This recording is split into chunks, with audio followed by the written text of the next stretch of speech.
अपार आईडी क्या है? क्या अपार आईडी बनाना अनिवार्य है? अपार आईडी के उपयोग क्या है? किन छात्रों की अपार आईडी बनेगी?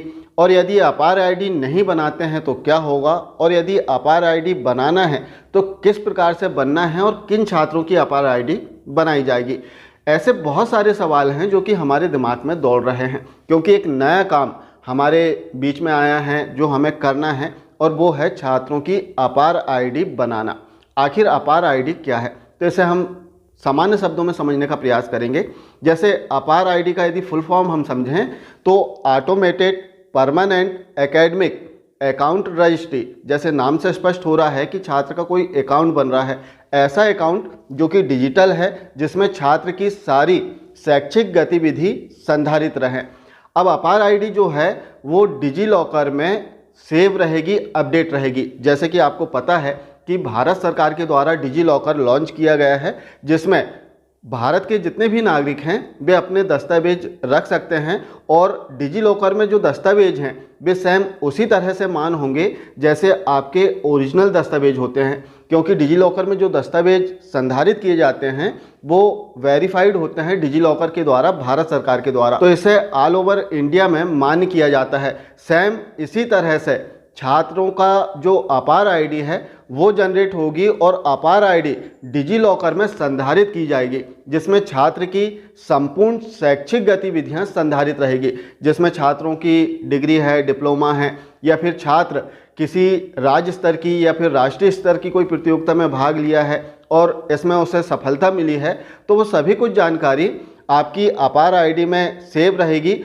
और जो अपार आईडी है वो डिजी लॉकर में आप संधारित कर सकते हैं। तो इस प्रकार से भारत के जितने भी छात्र हैं उन सभी की एक यूनिक अपार आईडी क्रिएट किया जाना है। अब जैसे कि भारत सरकार के शिक्षा मंत्रालय के द्वारा एक मुहिम चलाई जा रही है, वन नेशन वन स्टूडेंट, जिसके अंतर्गत पूरे भारत में जितने भी छात्र हैं उनकी अपार आईडी क्रिएट किया जाना है। अब किन छात्रों की होना है? तो वर्तमान में यदि आप देखें तो कक्षा 1 से 12 तक के जो छात्र हैं इनकी अपार आईडी क्रिएट किया जाना है। कैसे क्रिएट किया जाना है? तो यूडाइस प्लस पोर्टल पर छात्र के आधार से इसे लिंक किया जाएगा और एक यूनिक अपार आईडी क्रिएट की जाएगी यूडाइस प्लस पोर्टल पर। किसके द्वारा की जाएगी? तो संस्था के लॉगिन के द्वारा, जो भी शाला है, जो भी स्कूल है, उसके लॉगिन के द्वारा उन संस्थाओं के छात्रों की अपार आईडी क्रिएट की जाएगी। और कैसे की जाएगी? तो इसके लिए सबसे पहले तो जो भी पेरेंट्स हैं, माता पिता या फिर अभिभावक, इनकी सहमति लेना अनिवार्य है, और सहमति लेने के बाद में जो संस्थाएं हैं वे छात्रों की अपार आईडी क्रिएट करेंगे। अब इसमें एक बात आती है कि क्या छात्र की अपार आईडी क्रिएट करना अनिवार्य है? चूँकि बहुत ही अच्छी स्कीम है, बहुत अच्छी योजना है, क्योंकि छात्र ने जो कुछ भी किया है, जो भी शैक्षिक गतिविधियां किया है, इन गतिविधियों का उल्लेख उसकी अपार आईडी में रहेगा, जो कि डिजी लॉकर में सेव रहेगा, और अपार कार्ड भी जनरेट होगा। अभी चूँकि प्रोसेस में है, अपार आईडी क्रिएट की जा रही है, और इसमें अन्य और भी जो चीज़ें हैं वो ऐड की जाएंगी। डिजी लॉकर में इसे सेव किया जाएगा, इसके उपरांत जो अपार कार्ड है वो भी जनरेट होगा। अब यदि इसके लाभ या जो फ़ायदे हैं वो हम देखें तो इसमें सबसे बड़ा लाभ और पहला जो फ़ायदा है कि छात्र की जो शैक्षिक प्रगति है इसे आप पारदर्शी तरीके से देख सकते हैं, जिसमें पूर्व में छात्र का क्या स्तर था, वर्तमान में क्या स्तर है, वो आप देख पाएंगे।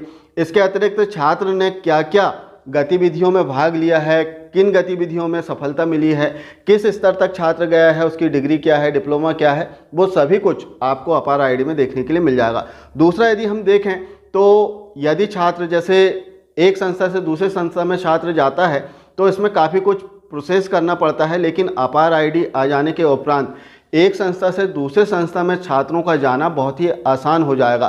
केवल 1 क्लिक में छात्र की सारी डिटेल आ जाएगी, बहुत अधिक दस्तावेजों की आवश्यकता नहीं होगी। तो इस प्रकार से कुछ बहुत ही महत्वपूर्ण लाभ और जो फ़ायदे हैं वो अपार आईडी क्रिएट करने के लिए दिए गए हैं। अब इसमें सावधानी जो रखना है और किस प्रकार से बनाना है, इसमें कैसे बनना है अपार आईडी, हालांकि चैनल में वीडियो अपलोड है, फिर भी सरसरी तौर पर यदि हम देखें तो जो भी संस्थाएं हैं वे यूडाइस प्लस पोर्टल पर अपने यूज़र आईडी पासवर्ड से लॉगिन करेंगे। लॉगिन करने के बाद में आएगा क्लास वाइज, इससे आप ओपन करें। जैसे आप ओपन करेंगे तो इसमें प्रत्येक छात्र के लास्ट में, छात्र के नाम के सामने सबसे लास्ट में एक एक्शन का आइकॉन आपको मिल जाएगा, टैब मिल जाएगा, जिसमें जनरेट लिखा होगा। यदि जनरेट का ऑप्शन ना आए तो आपको छात्र की जो जनरल प्रोफाइल है वो अपडेट कर लेना है, तो एक्शन के नीचे जनरेट का ऑप्शन आ जाएगा। अब जनरेट का ऑप्शन आ गया है, इसमें जैसे ही आप जनरेट पर क्लिक करेंगे तो छात्र की जो सामान्य जानकारी है, जिसमें छात्र का नाम, PN number, date of birth, वो डिस्प्ले होगा। आधार नंबर के लास्ट के 4 डिजिट दिखाई देंगे और आधार में छात्र का नाम किस प्रकार से लिखा है वो भी डिस्प्ले होगा। आप यहाँ पर चेक कर लें कि छात्र की जो जानकारी है वो सही है नहीं। इसके पश्चात आप देखेंगे कि जो पेरेंट्स हैं, माता पिता अभिभावक, इनका घोषणा पत्र, इनका जो सहमति पत्र है वो ऑनलाइन आपको दिखाई देगा। पहले जो इनके माता पिता अभिभावक हैं उनका नाम दर्ज होगा, और जो माता पिता अभिभावक हैं वे पहचान के लिए 5 प्रकार के दस्तावेज इसमें दिए गए हैं, जिसमें Aadhaar card, epic number, passport, driving licence, इस प्रकार से 5 जो दस्तावेज हैं वो इसमें आपको देखने के लिए मिलेंगे।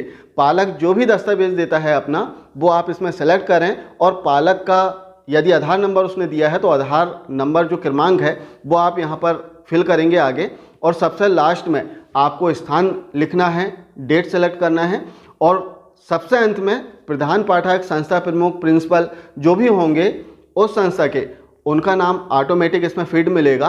केवल इसमें डेट फिल करना है और सबमिट कर देना है। सबमिट करने से तात्पर्य कि जो छात्र है उनके पेरेंट्स ने सहमति दे दिया है अपार आईडी क्रिएट करने के लिए। अब जैसे ही संस्था के द्वारा सबमिट किया जाएगा तो जो छात्र की अपार आईडी है वो जनरेट हो जाएगी। स्क्रीन पर एक मैसेज आ जाएगा, अपार आईडी क्रिएट सक्सेसफुली का, और अपार आईडी क्रमांक क्या है वो भी नीचे डिस्प्ले होगा। चाहे तो आप स्कूल डैशबोर्ड में भी जाकर देख सकते हैं कि छात्र का, किन छात्रों की अपार आईडी क्रिएट हो गई है, किन छात्रों की नहीं हुई है। जिन छात्रों की अपार आईडी क्रिएट हो जाएगी उनके नाम के सामने अपार आईडी का जो क्रमांक है वो लिखा रहेगा, तो आप इसे देखकर छात्र को बता सकते हैं कि आपकी अपार आईडी का क्रमांक क्या है। अब यदि इसमें हम कुछ समस्याओं की बात करें तो कुछ समस्याएं आ सकती है, क्योंकि अपार आईडी जब आप छात्र की क्रिएट करेंगे तो इसमें 3 जो बिंदु है मुख्य रूप से अपार आईडी क्रिएट करते समय देखी जाती है ऑनलाइन, जिसमें छात्र का नाम, इसके पश्चात छात्र का जेंडर और छात्र की डेट ऑफ बर्थ, जो कि यूडाइस प्लस पोर्टल और आधार कार्ड दोनों में एक समान होना चाहिए। यदि एक समान जानकारी नहीं है तो छात्र की अपार आईडी क्रिएट नहीं होगी। अब इसके लिए आपको आधार कार्ड अपडेट कराना है यदि आधार में त्रुटिपूर्ण जानकारी अंकित है, और यदि यूडाइस प्लस पोर्टल पर त्रुटिपूर्ण जानकारी अंकित है तो आपको यूडाइस प्लस पोर्टल में छात्र की जो 3 जानकारियां हैं, जिसमें छात्र का नाम, जेंडर और डेट ऑफ बर्थ, इसे अपडेट करा लेना है। हालांकि वर्तमान में हम देखें तो यूडाइस प्लस पोर्टल पर छात्रों के नाम अपडेट करने का ऑप्शन दिया गया है, जिसमें कुछ शर्तों के साथ में आप छात्रों के जो नाम हैं उन्हें अपडेट कर सकते हैं। बहुत अधिक चेंज इसमें नहीं होगा, लेकिन हाँ कुछ ज़रूर चेंज इसमें आप कर सकते हैं। इसके अतिरिक्त यदि आपको संशोधन करना हो तो आपको S03 फॉर्म फिल करना है और इसे आपको अपने वरिष्ठ कार्यालय में जमा कर देना है। जैसे मध्य प्रदेश की हम बात करें तो मध्य प्रदेश में जो BRC कार्यालय होते हैं वहाँ पर आपको जमा करना है, जहाँ पर MIS कोऑर्डिनेटर के द्वारा छात्र की जो त्रुटिपूर्ण जानकारी है, जिसमें छात्र का नाम, जेंडर, कक्षा या फिर डेट ऑफ बर्थ, इस प्रकार की जो जानकारी है वो ब्लॉक के MIS कोऑर्डिनेटर के द्वारा सुधार कर दी जाएगी। इसके अतिरिक्त यदि कोई छात्र जुड़ा नहीं है और छात्रों को जोड़ना है तो इसके लिए S02 फॉर्म भरना होगा और इसे जिले में प्रेषित करना होगा, क्योंकि जिले के लॉगिन के द्वारा ही छात्रों को वर्तमान में जोड़ा जा सकता है। वर्तमान में यदि हम देखें तो केवल कक्षा 1 में या फिर प्री प्राइमरी कक्षाओं में स्कूल के लॉगिन से आप छात्र को जोड़ सकते हैं। इसके अतिरिक्त अन्य कक्षाओं में यदि छात्रों को जोड़ना है तब आपको S02 फॉर्म भरना होगा और इसे अपने डिस्ट्रिक्ट कार्यालय में जमा कर देना होगा, जहां डिस्ट्रिक्ट के द्वारा छात्रों को जोड़ा जाएगा। तो इस प्रकार से हम देखें तो कक्षा 1 से 12 तक के सभी छात्रों की अपार आईडी क्रिएट करना अनिवार्य है और इसके लिए पालक का जो सहमति पत्र है वो भरना अनिवार्य होगा। तो आशा है जानकारी आप समझ पाए होंगे कि अपार आईडी क्या है, इसके उपयोग क्या है, इसे कैसे क्रिएट करना है। मिलते हैं कुछ इसी प्रकार की जानकारियों के साथ में अगले वीडियो में। आप सभी के ढेर सारे स्नेह और सहयोग के लिए बहुत बहुत धन्यवाद। एक और निवेदन है कि यदि वीडियोस से आपको सहयोग मिल रहा है तो कृपया कर वीडियोस को लाइक ज़रूर कर दिया करें, और यदि चैनल को सब्सक्राइब नहीं किया है तो चैनल को सब्सक्राइब ज़रूर कर लें। मिलते हैं अगले वीडियो में, तब तक के लिए नमस्कार, जय हिंद।